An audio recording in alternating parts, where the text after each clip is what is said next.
Boa noite a todos. Vamos dar início à nossa aula de sistemas hidráulicos e pneumáticos. Hoje, dia 17 de junho, quarta-feira, horário CD-noite, né? Turma do horário CD-noite. Disciplina vinculada aos cursos de Engenharia Mecânica, Produção e Controle de Automação da Universidade de Fortaleza, Unifor. Pessoal, hoje, nossa aula, nós vamos fazer a correção da atividade avaliativa feita na aula de segunda-feira, né, a prova de recuperação.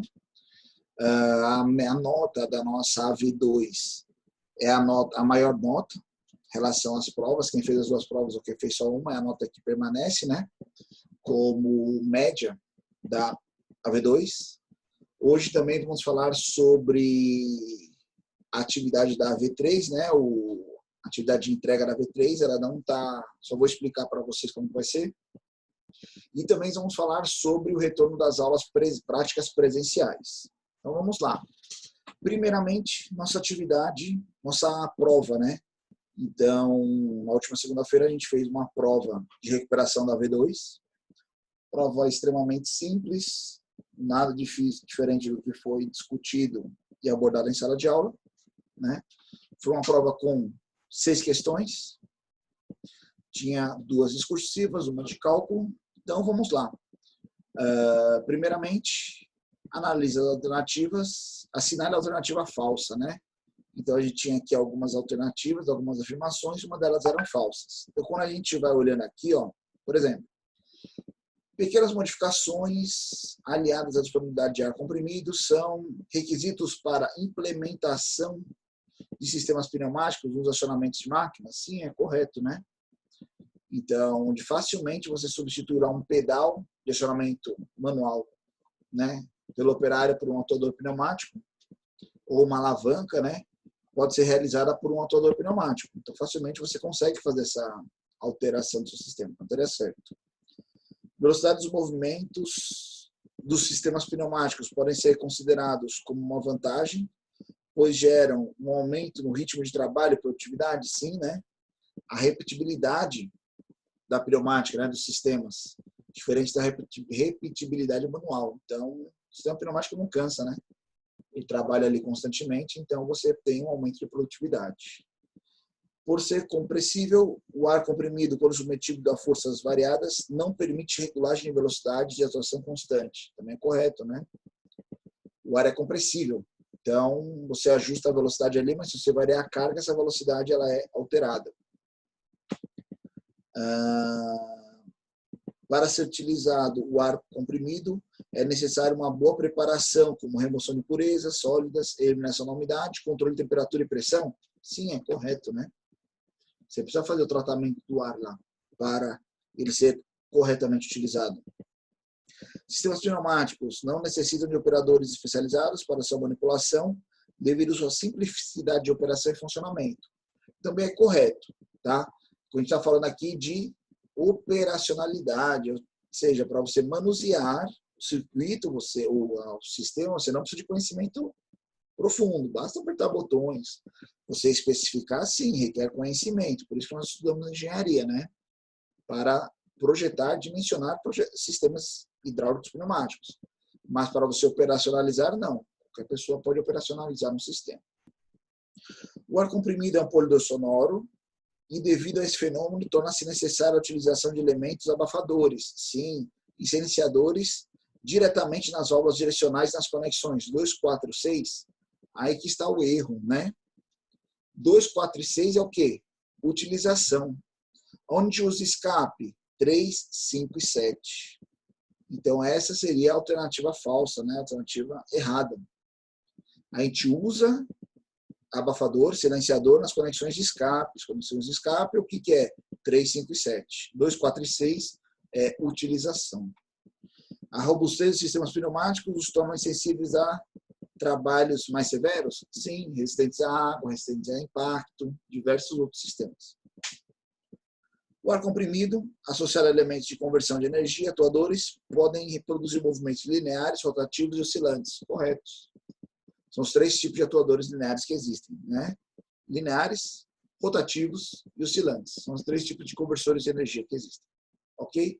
Então, esse aqui seria o item falso, incorreto aí das nossas afirmações. Beleza? Questão 2. Trazíamos aqui 10 elementos e pedimos para fazer a identificação dos mesmos, né? Então, aqui, primeiro, nós temos um atuador de duplação sem haste, né? Legal. Um atuador rotativo. Um atuador de simples ação, retorno por mola. Quarto item, unidade de manutenção.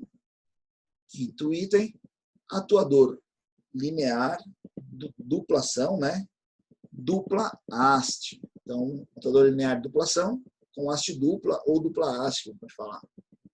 Sexto item, uma válvula reguladora de fluxo bidirecional, ela regula nos dois sentidos. Desculpa. Sétimo item, uma válvula de controle de fluxo unidirecional, ela controla em apenas um único sentido, no sentido oposto ela passa livremente o ar. Oitavo item, uma válvula de controle direcional, duas vias, duas posições, duas vias. Nono item, uma válvula de controle direcional, duas vias. E o 10º item, uma válvula de controle direcional, 3 vias, 4 conexões, 3 posições. Ok? E aí seria o nome dos 10 itens especificados aqui. Legal. Terceira questão. Nós trazíamos aqui um circuito pneumático e falávamos o quê? Né? Aqui tem apenas os componentes. Pedia para você montar a lógica, né?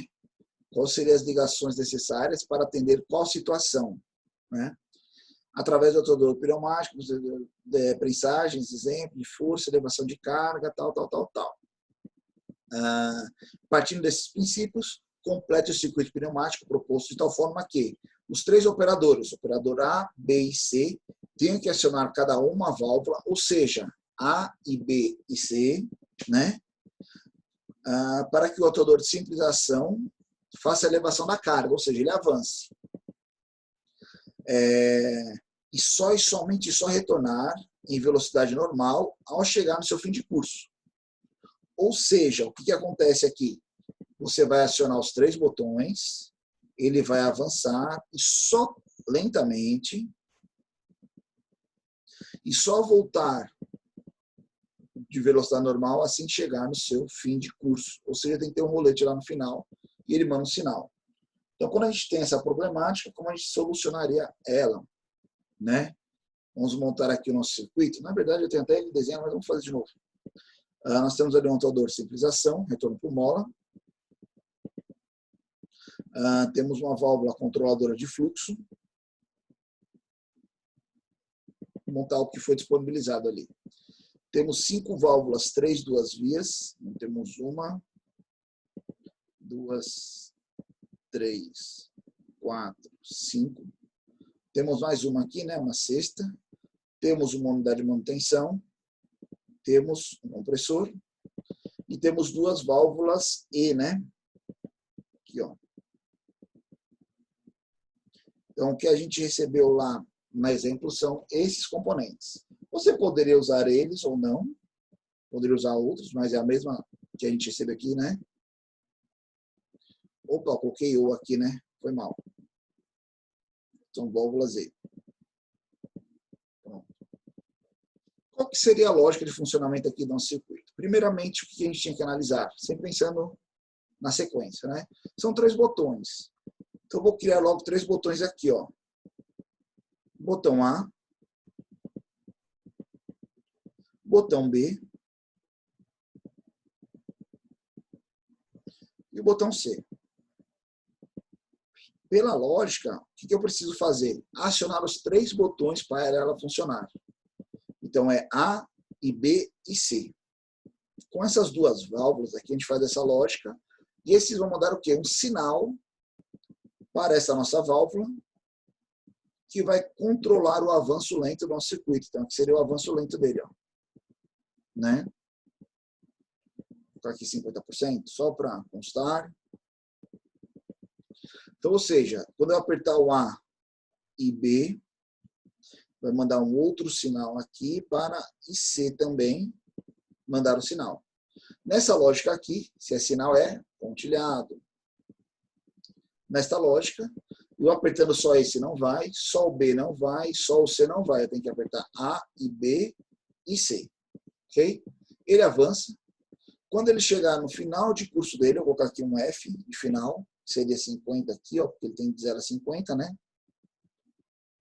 Quando chegar aqui no final, ele vai bater aonde? Num rolete, né? Ó. Aqui seria o nosso rolete F, que vai mandar um sinal para o mesmo retornar. Então, aqui nós temos nossa simbologia de sinal, ok? Puxa só para o lado aqui um pouquinho, só para eu ter espaço. O que falta aqui? Nossa rede primária. Nossa rede primária é composta como? Vamos lá.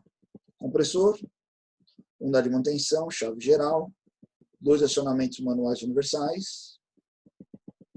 Tudo que for um é pressão. Então, vamos colocar pressão em todo mundo aqui, ó.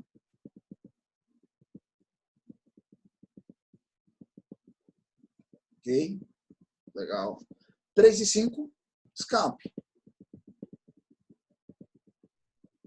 Vou colocar escape em todo mundo.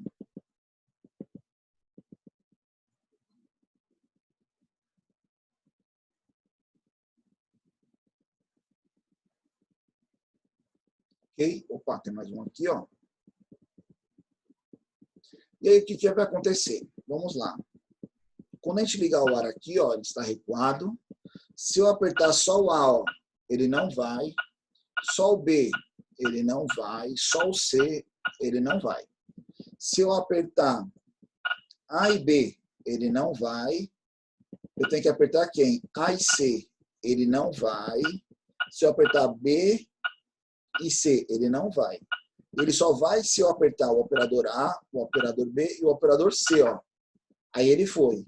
Ele vai voltar quando? Quando ele tocar lá o fim de curso. Vamos só mudar aqui uma velocidade, para a gente poder visualizar isso.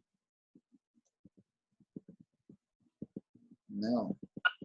Então, olha lá, A, B e C, ele está avançando. Soltei os botões. Chegou lá no final, ele aciona o rolete. Aí ele volta à posição inicial. Tá? Essa era a lógica de funcionamento desse circuito. Beleza? Isso aqui era a nossa questão número 3. Beleza? Quarta questão. Essa questão aqui, muita gente comenta comigo que ela é extremamente complexa, mas na verdade ela é muito simples. Ela é apenas de raciocínio. Por meio do atuador pneumático é possível realizar diversas tarefas, como a gente falou. A partir desse princípio, complete o circuito pneumático abaixo de tal forma que. Então, nós colocamos essa lógica já montada aqui, ó, 2 botões e 3 atuadores, simples ação, retorno por mola. Ao pressionar o botão 1, somente o atuador A deverá avançar, só esse avança. Ao pressionar o botão 2, somente o botão 2, apenas esse atuador avança, o atuador C. Ao pressionar os botões 1 e 2, os 3 atuadores, A, B e C, avançam. Né? Para que ele retorne, basta soltar qualquer um dos botões. Né? Então, aí, qual era a lógica de funcionamento desse circuito? Pode parecer complexo, mas não é. Vamos lá. Nós temos aqui 3 atuadores de simples ação, retorno por mola. Seria o A, o B e o C. Né? Temos 2 válvulas, 3 vias aqui. E nossa rede primária. Vou montar aqui uma redezinha primária. Chave geral, compressor, unidade de manutenção. Vamos dar um zoom aqui. Vamos só fazer essa lógica e deixar igual estava apresentado lá na questão. Então, aqui a gente teria 2 acionamentos manuais universais. 1 é pressão, 3 é escape. Todo mundo que for 1 é pressão. Ok? 3 e 5 escape. Aí nós temos aqui 2 botões. Então, tem aqui um botão A, 1, né, na verdade. E o botão 2, desculpa, ok? E os 3 atuadores. Então, essa aqui é a mesma loja que nós temos aqui, representada aqui. Nós só temos identificação 1A e B e C. Então, olha como que é interessante. Quando é só a gente pensando por lógica. Calma aí que eu vou abrir a questão certa aqui. Daqui. Quando eu apertar aqui o botão 1, eu quero que o atuador 1 avance. Apertei aqui, ele avança. Quando eu apertar o botão 2, eu quero que ele avance. Se eu quiser que o atuador B avance também, então quando eu apertar 1 e 2, esse aqui avance. Né? Esse aqui vai avançar por consequência, aqui por consequência. Toda vez que eu apertar esse aqui já avança. Quando eu apertar esse aqui avança. Para avançar esse aqui, eu preciso apertar o quê? 1 e 2. Basta eu pegar uma válvula aí.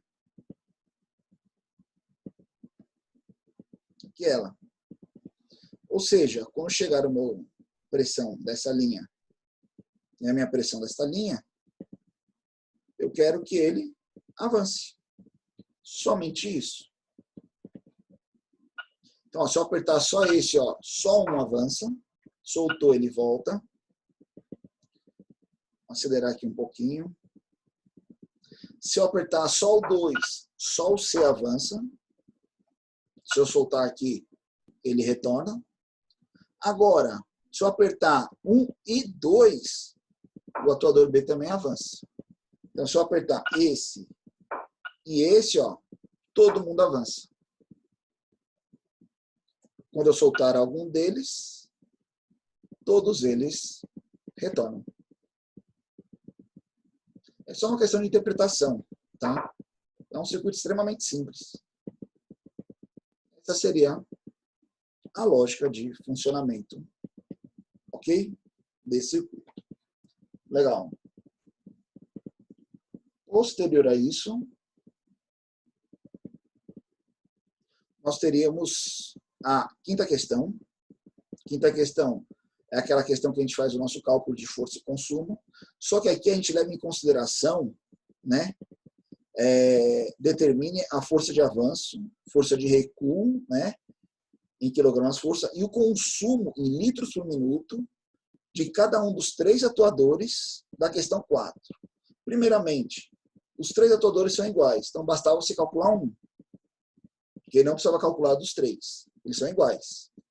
Passamos alguns parâmetros, então o diâmetro do êmbolo era os 3 últimos dígitos da sua matrícula, o diâmetro da haste era metade desse valor, ele trabalhava uma pressão de 8 bar, o atuador pneumático demonstrado na questão 04, que era anterior, são de simples ação retorno por mola, e opera uma frequência de 12 ciclos por minuto. Tá? Então, o que a gente tem que levar em consideração? Por ser simples ação, eu só calculo a força de avanço. Por quê? Quem faz a força de retorno? Força da mola, né? Ó. O que faz ele avançar aqui é a pressão. Então, eu consigo calcular aqui, ó, só o avanço. O retorno é a mola. Beleza. Então, eu só calculo a força e o avanço. E o consumo dele? Eu só tenho consumo na câmara traseira. Não tenho consumo no retorno. Então, eu só calculo o consumo de avanço. Quando a gente faz esses cálculos, tem uma planilhazinha aqui que a gente... Só um minuto.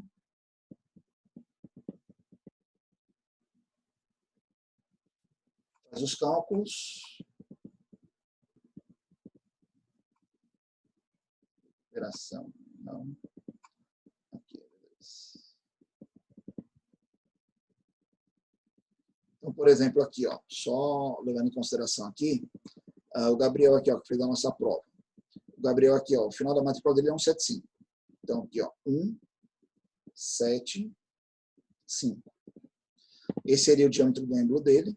Então, aqui, pessoal, essa aqui despreza. Eu não tenho essa força de retorno, tá? Eu tenho a força de avanço, que eu uso o quê? O diâmetro do êmbolo. Então, a força de avanço dele seria 1961 quilos, né? De avanço. Retorno seria a força da mola. E o consumo, eu tenho um consumo só no avanço. Então, minha fórmula de consumo seria essa aqui, ó. Tá? Deixa eu aumentar o zoom aqui, acho que não era para vocês. Eu só uso a área do êmbolo de avanço e o curso. Retorno é a mola, o número de vezes. Fazendo os cálculos, 12 ciclos por minuto, os parâmetros do computador, daria um consumo de 28,86 litros por minuto. Tá? Mas cada um teria suas respostas. Caso alguém tenha alguma dúvida, eu posso calcular. A maioria de vocês acho que eu respondi com os valores corretos lá. Só que você tinha que levar em consideração aqui. Era o tipo de atuador, então ele só tem força de avanço, recua a força da mola. Consumo só tem na câmara traseira. O êmbolo, a haste aqui não entra em nenhum dos cálculos. E ele trabalha 12 ciclos por minuto. Tranquilo? E a última questão, sexta questão, nós trazíamos aqui um circuito montado, né? E pedíamos o quê?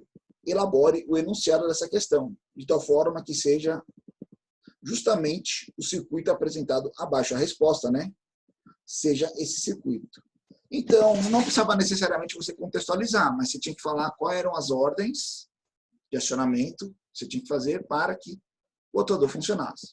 Se você analisar aqui esse circuito, o que nós temos aqui? 2 pedais acionados por que passam por uma válvula ou que mandam um sinal para que um atuador de dupla ação recue lentamente e assim que chegar no seu fim de curso, que seria recuado, ele vai bater no sensor C que fará ele retornar à posição inicial dele, que é avançado.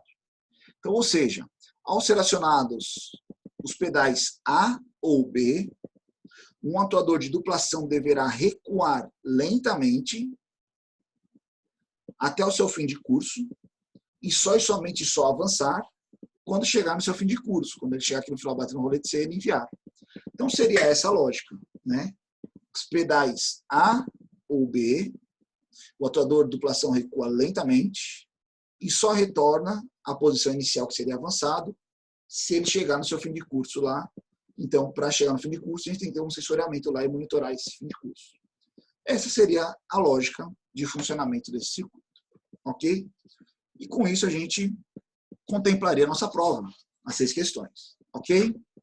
Legal. Não foi uma coisa difícil, era uma prova mais de raciocínio, de pensamento, você parar, analisar as questões e pensar. Bem bacana. A V final, a V2, a nota final, é justamente a maior nota que você tirou. Se você fez uma prova, foi a nota da prova. Se você fez as 2 provas, foi a maior nota.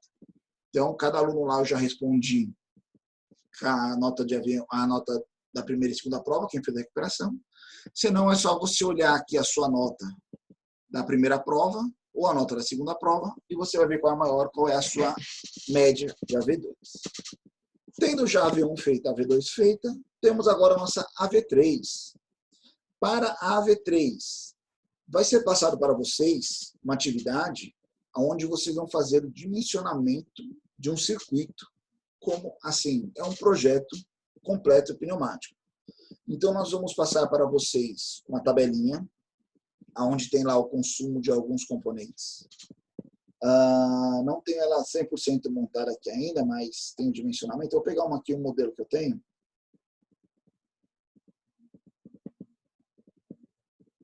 Só um minuto.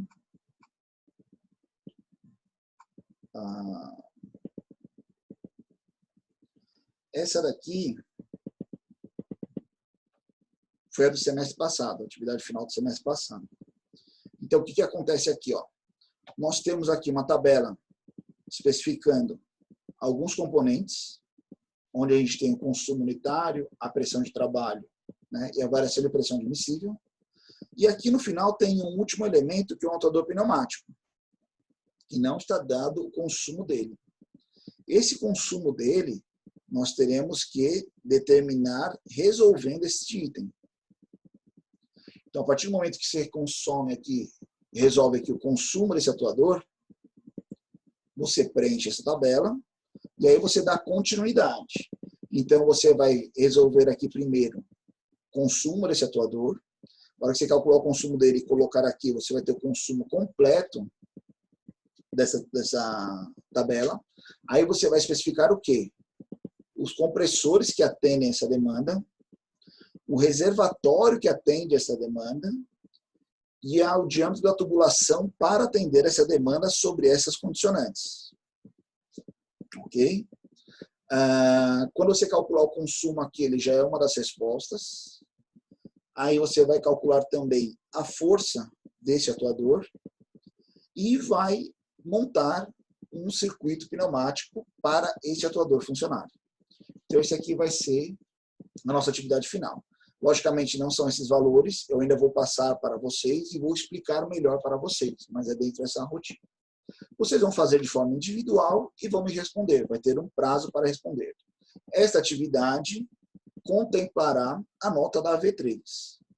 Para fechar a disciplina e passar com êxito, você precisa fazer uma nota mínima de média das 3 AVs, AV1, AV2 e AV3, uma média mínima de 5 pontos. Logicamente, todo mundo vai pensar acima disso. Maravilha. Então, essa é a nossa atividade de AV3, que eu ainda vou passar para vocês ela. Outro ponto importante a ser discutido hoje.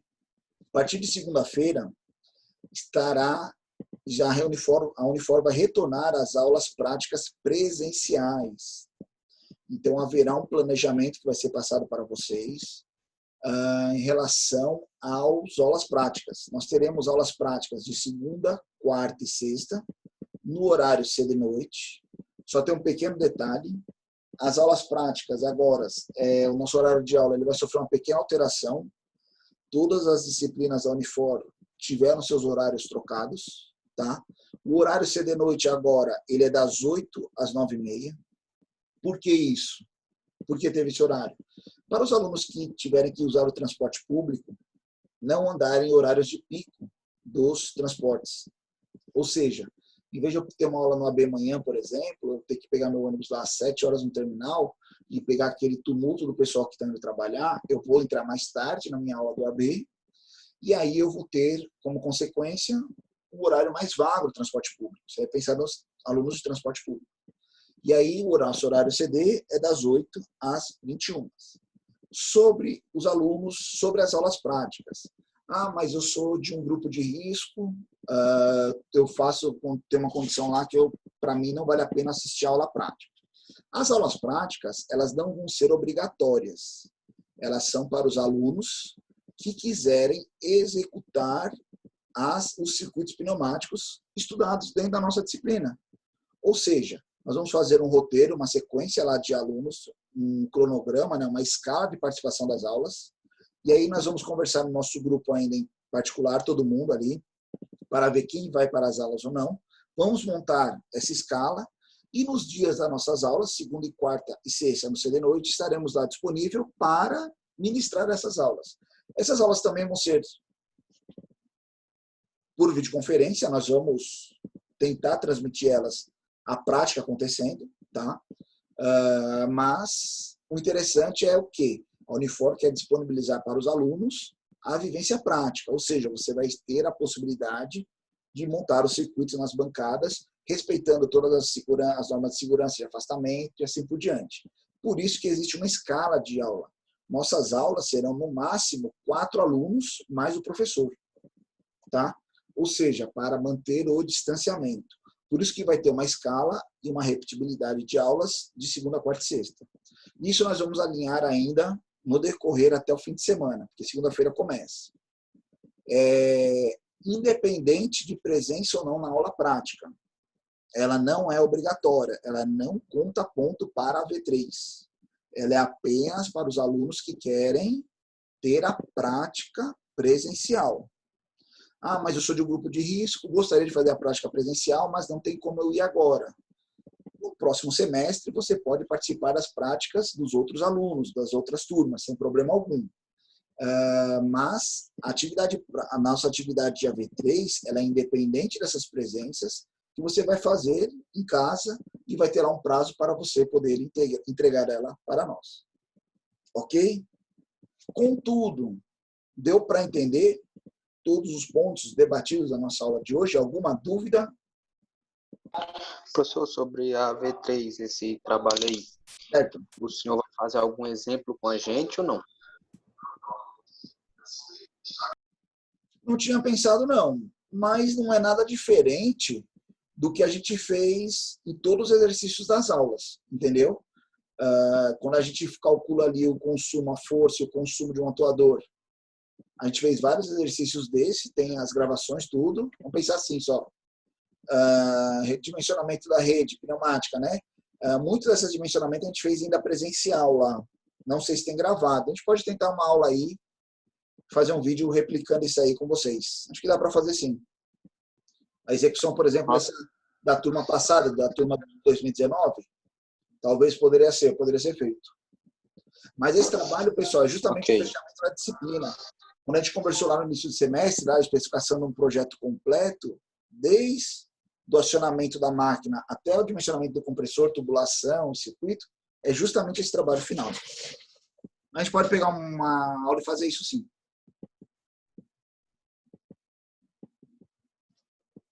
Tranquilo? Professor? Oi. Vai ter um prazo assim para entregar esse trabalho ou vai ser durante a aula? Não, vai ter aí uns 15 dias, mas não precisa deixar para a última hora, não é a mesma coisa que nada, né? Mas vai ter um período sim. Tranquilo. Beleza. Tanto porque, pessoal, as aulas práticas, elas vão ser um pouquinho longas, porque, como são 4 alunos por turma, nós temos hoje na nossa disciplina 24 alunos? 24 alunos. Ou seja, 6 vezes 4, 24, né? 6 turmas distintas. Então, por exemplo, se você tiver aula dia 22 agora, vou abrir só um calendáriozinho aqui, ó. Junho, vamos lá. Junho de 2020. Aqui, ó. Digamos que nós temos aula aqui no dia 22, a primeira turma. São 6 turmas para a gente poder repetir a aula. Então, a gente vai ter a primeira turma dia 22, segunda 24, terceira 26, quarta 29, quinta dia 1º, sexta dia 3, 4, 5. Só no dia 6 de julho você repetiria a aula prática. Não é repetir, é ver outros circuitos, né? Entendeu? Então, ou seja, mesmo nesse período longo, a gente vai ter tecnicamente cada aluno 2 presenças lá, 2 aulas práticas presenciais para executar as atividades. Entendeu? Então, por isso que ele é um pouquinho mais longo. Aí, quando eu repetir de novo isso, vamos para a Júlia aqui agora.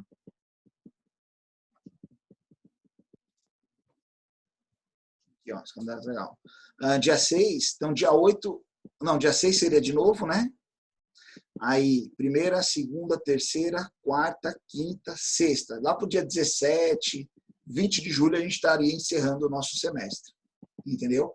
Aí, o prazo de entrega da atividade seria justamente até próximo, um pouco antes desse aqui, porque eu também preciso corrigir elas quando vocês fizerem. Ok? Ok, professor. Tranquilo? Legal. Pessoal, mais alguma dúvida, questionamento?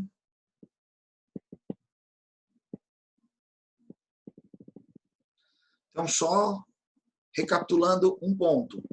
Nesse fim de semana eu vou conversar com vocês, vou fazer uma listinha aí, nós vamos conversar pelo grupo, ver os alunos que efetivamente podem, querem, estarão presentes nas aulas práticas, para a gente montar essa escala de funcionamento. Um parâmetro que eu vou usar em consideração é os alunos que estão matriculados ali na quarta-feira, então eu vou tentar priorizar segunda e quarta. Os alunos que estão matriculados na prática de sexta-feira vão estar, teoricamente, distribuídos entre quarta e sexta. Tá? Então, vai ser nessa montagem a escala das aulas. E aí nós vamos se adequando aí até lá. Ok? Alguma dúvida a mais, pessoal?